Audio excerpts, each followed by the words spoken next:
کبھی کبھی انسان کی زندگی میں ایسا وقت آتا ہے کہ انسان کو لگتا ہے کہ اب کوئی راستہ باقی نہیں رہا۔ مسائل ایک کے بعد ایک آتے ہیں، دعائیں مانگتے مانگتے دل تھک جاتا ہے، انسان سوچتا ہے کہ آخر میری مشکل کب حل ہوگی۔ لیکن میرے بھائی بہن اور میرے دوستو، یہ ہمیشہ آپ کو یاد رکھنا کہ چاہیے کہ جب تمہیں کوئی راستہ نظر نہ آئے تب بھی اللہ کے پاس بے شمار راستے موجود ہوتے ہیں۔ تمہاری آنکھیں صرف آج دیکھتی ہیں، لیکن ہمارا رب کل کا وقت بھی دیکھتا ہے۔ اس لیے اگر آج حالات تمہارے خلاف ہیں تو اس کا مطلب یہ نہیں کہ تمہیں چھوڑ چکا ہے۔ ہمارا رب تب بھی ہمارے ساتھ ہوتا ہے۔ شاید اللہ تمہیں کسی ایسی چیز کے لیے تیار کر رہا ہو جس کا تم نے کبھی تصور بھی نہ کیا ہو۔ ہم اکثر چاہتے ہیں کہ ہماری دعائیں فوراً قبول ہو جائیں۔ ہم چاہتے ہیں کہ مسئلہ آج ختم ہو جائے، پیسہ ہاتھ میں لگ جائے، آج ہی کامیابی مل جائے، آج ہی ہمارے پاس سب کچھ آ جائے۔ لیکن اللہ کا جو فیصلہ ہوتا ہے نا، وہ ہماری خوشی سے بڑھ کر ہوتا ہے۔ قرآن مجید ہمیں یاد دلاتا ہے کہ اور جو اللہ پر بھروسہ کرے تو وہ اس کے لیے کافی ہے۔ ذرا اس بات پر آپ ذرا غور کریں کہ اللہ کافی ہے۔ جو لوگ تمہیں چھوڑ دیں اللہ کافی ہے۔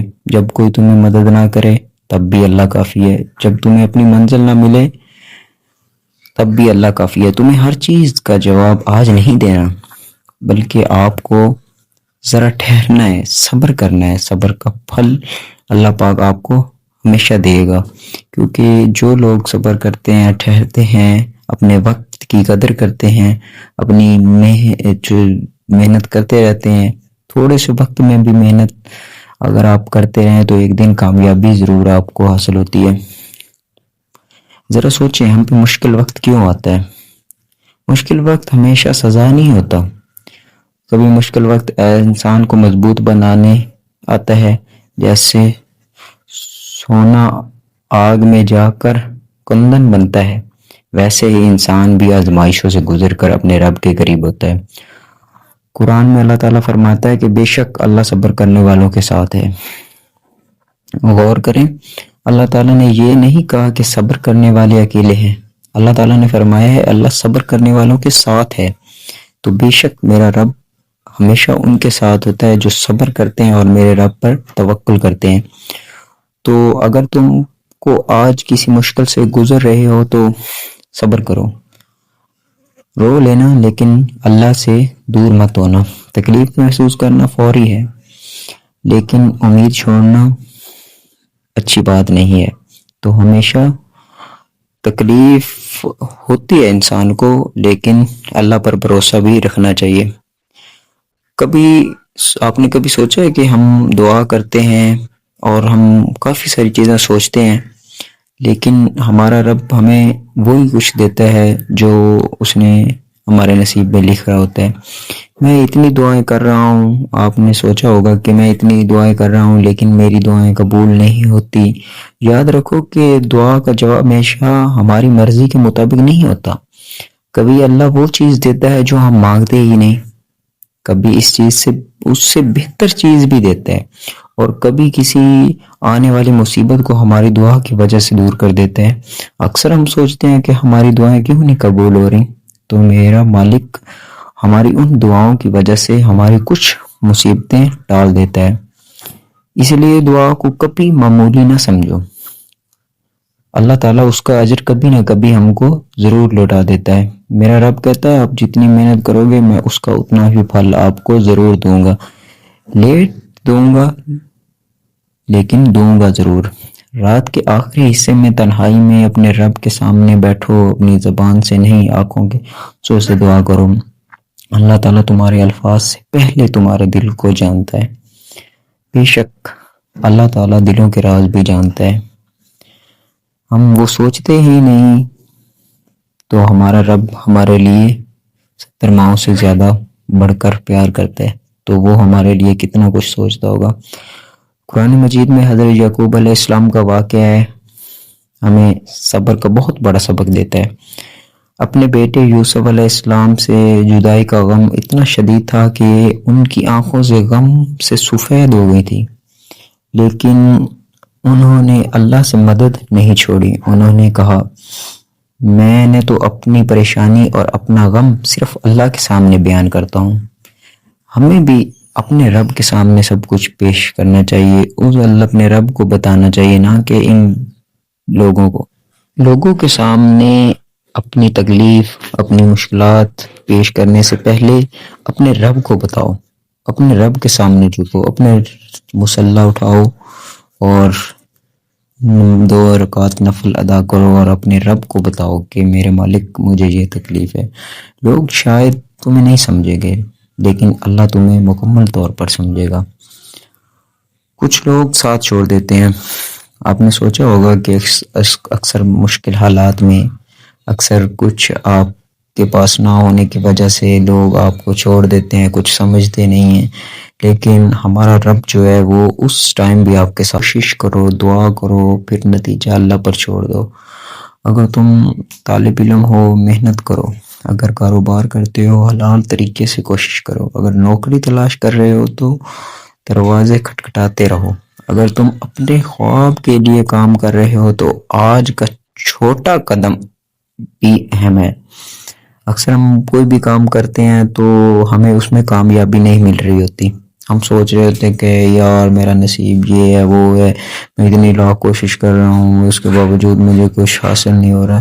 تو میرے بھائی یہ کچھ بھی چھوٹا نہیں ہوتا. آپ اگر آج تھوڑی سی محنت کر رہے ہو، کیا ہوا آج آپ اسٹرگل میں ہو، آپ کو کچھ حاصل نہیں ہو رہا، تو شاید میرے رب نے اس کے پیچھے آپ کے لیے بہت بڑا انعام رکھا ہو. شاید آپ اللہ پاک نے آپ کے لیے کچھ اتنا سوچ کے رکھا ہو.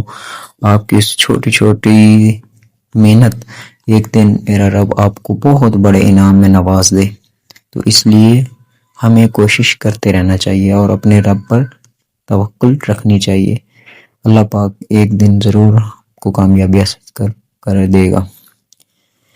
یاد رکھیں کہ جب تک ہم زمین میں کچھ بوتے نہیں ہیں نا تو تب تک ہم کو کچھ حاصل نہیں ہوتا. زمین کے اندر جب بھی ہم کچھ بوتے ہیں تو وہی ہمیں حاصل ہوتا ہے. اور اکثر کچھ ہم سے دور ہونے کی وجہ بھی ہمارے کچھ گناہ ہوتے ہیں. گناہوں کی وجہ سے اللہ پاک ہم سے دور ہو جاتے ہیں. یہ نہیں ہوتا کہ اللہ پاک ہمارا رزق روک لیتے ہیں یا وہ ہمیں لیکن اللہ پاک کی جو رحمت ہوتی ہے نا وہ ہم سے دور ہو جاتی ہے. اگر تم میں سے کوئی بھی گناہ کرتا ہے یا میں ہوں یا جو بھی ہیں، ہم انسان ہیں، غلطی کا ہو جاتی ہے انسان سے، لیکن ہمیں اس غلطی کی معافی بھی فوراً مانگ لینی چاہیے اور اس کے بعد ہمیں کوئی گناہ نہیں کرنا چاہیے.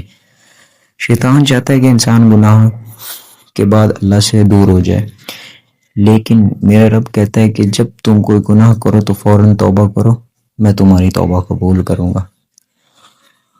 اللہ تعالیٰ کی رحمت سے نا امید نہ ہونا کبھی بھی. اس لیے واپس آ جاؤ، آج توبہ کرو، نماز کی طرف واپس آؤ، اپنے رب سے معافی مانگو. تمہارا ماضی چاہے کتنا بھی، تم نے پہلے جو کچھ مرضی کیا ہو، مشکل وقت ہو، تمہارا مستقبل اللہ کے ہاتھ میں ہے.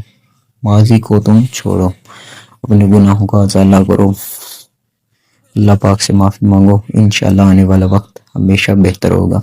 اگر زندگی میں سکون چاہتے ہو تو نماز کو اپنی زندگی کا حصہ بنا لو. نماز ایک ایسی چیز ہے جو آپ کو بے حیائی اور برے کاموں سے روکتی ہے.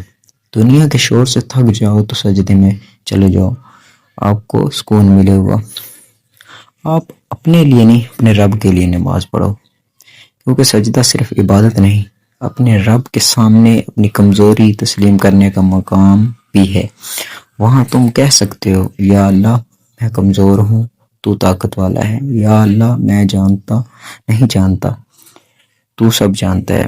یا اللہ مجھے راستہ نہیں مل رہا، تو مجھے راستہ دکھا دے.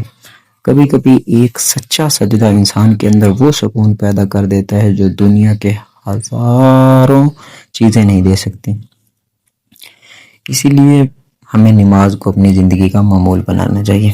بہت سے لوگ اپنے مستقبل کے بارے میں پریشان ہوتے ہیں کہ میری نوکری کب ملے گی، مجھے کاروبار کب ملے گا، میرے گھر کے حالات کب ٹھیک ہوں گے. یہ سوالات ہمیشہ ہمارے ذہن میں چلتے رہتے ہیں.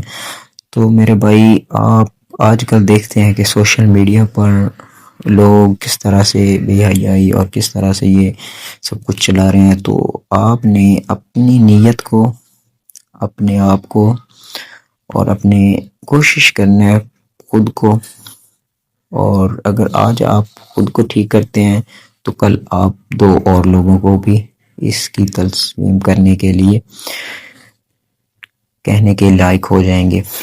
تو کبھی بھی آپ نے یہ نہیں سوچنا کہ میں تو چلو ایسا ہوں اور اگلا ایسا ہے. بھائی آپ اگر خود کو ٹھیک کرو گے نا تو آپ کو انشاءاللہ سارے بھی ٹھیک لگنے لگ جائیں گے. یا اللہ ابھی کیوں نہیں، اکثر ہم سوچتے ہیں کہ یا اللہ ابھی کیوں نہیں مجھے کچھ مل رہا. اللہ پاک ہمیشہ ہمیں صحیح وقت پر دیتا ہے. ہم تو سوچتے ہیں کہ ہمیں ابھی کچھ نہیں مل رہا، یہ ہے وہ ہے، لیکن میرا رب جو ہے وہ ہمیں صحیح وقت پہ سب کچھ دے دیتا ہے. ویڈیو پہ لاسٹ میں یہی کہوں گا کہ اگر میرے بھائی آج آپ پریشان ہونا تو یہ وقت بھی گزر جائے گا، لیکن ایک آنے والا وقت انشاءاللہ آپ لوگوں کے لیے اچھا ہوگا. تو اگر آپ کو یہ ویڈیو اچھی لگے تو میرا پیغام آپ آگے اپنے دوستوں تک بھی شیئر کریں، اور میری اس ویڈیو کو لائک، شیئر اور ایک اچھا کمنٹ کریں تاکہ آنے والی نیو ویڈیو آپ تک فوراً پہنچ سکے. Love you.